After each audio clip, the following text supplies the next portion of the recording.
10 to the 14. It's a large number, 100 trillion to be exact. To put that into perspective, 1 year contains approximately 3.15 times 10 to the 7 seconds. So to get to 10 to the 14 seconds, that would take about 3 million years. But 10 to the 14 is also the number of bacteria living in the gut microbiome. It is estimated that more than 3,000 species inhabit the space. Because the gut microbiome varies, it is difficult to know what a normal gut looks like. However, changes in the gut microbiome seem to affect mood and health. In fact, growing research has demonstrated that the brain and the gut are in constant communication, a phenomenon known as the gut-brain axis, with a study from Nature Mental Health finding biological patterns in the microbiomes of people who are highly resilient in the face of stressful events. In those who were more resilient to stress, as determined by a psychological assessment, the activity in their gut microbiome, encompassing the secretion of short-chain fatty acids, was linked to reduced inflammation and improved gut barrier integrity. In addition, gut microbiota secrete neurotransmitters, with the 90% of serotonin, which is heavily involved in regulating mood, being produced in the gut. Given that a lot of this research is new, more work will need to be done to determine whether changes in the gut microbiome cause disease. I think it's very important to ask what if, because if we don't, then we won't know what's possible. So, even though we're definitely far away from probiotic treatments per se, as a biomedical engineering student, I was wondering, could we use the gut microbiome's other properties, such as its ability to secrete beneficial molecules, to engineer treatments, especially in the digestive health space? So I researched some current literature that was looking into this, and that's what I'll be talking about in this video today, and sharing this journey of learning, and I hope you follow along.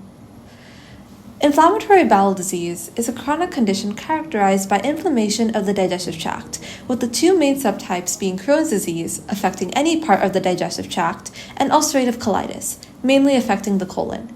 Inflammation in the gut causes awful digestive symptoms and increases the risk of developing colorectal cancer.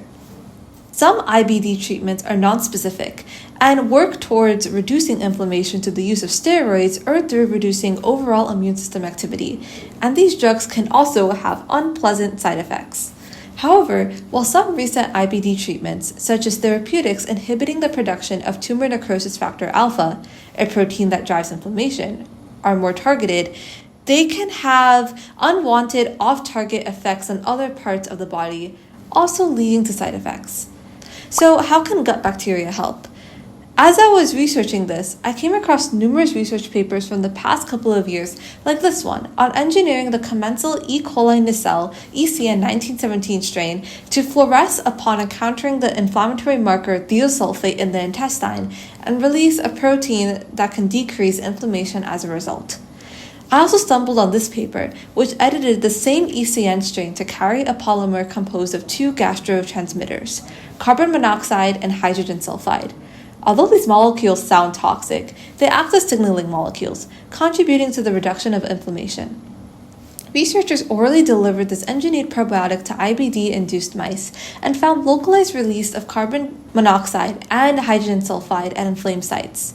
This led to lower inflammation and reshaping of the gut microbiota, ultimately alleviating IBD symptoms. Furthermore, studies have suggested that butyrate, a short-chain fatty acid and metabolite secreted by some gut microbiota strains, induces programmed cell death in cancer cells. So while all these research advances certainly hold promise, turning them into therapeutics holds some major challenges. The digestive tract, especially the stomach, is harsh, so having engineered bacteria effectively reach the gut and multiply there is a challenge, and this can potentially reduce therapeutic efficacy. Additionally, colon cancer is an incredibly complex disease with multiple subtypes, meaning there's no one-size-fits-all treatment, and effectively delivering therapeutics to tumors remains a challenge. And manufacturing these bacterial therapeutics, in a similar way that traditional small molecule drugs are produced, would be more expensive, hindering scalability. Currently, engineered gut bacteria are in the research stage, and it'll likely be a long time before any of this enters clinical trials or gets approved by the FDA. And of course, we don't really know what this process will look like yet, but I thought it was really interesting to research this topic and learn more. And I hope you enjoyed learning about this too. Bye bye, and I'll see you in the next video.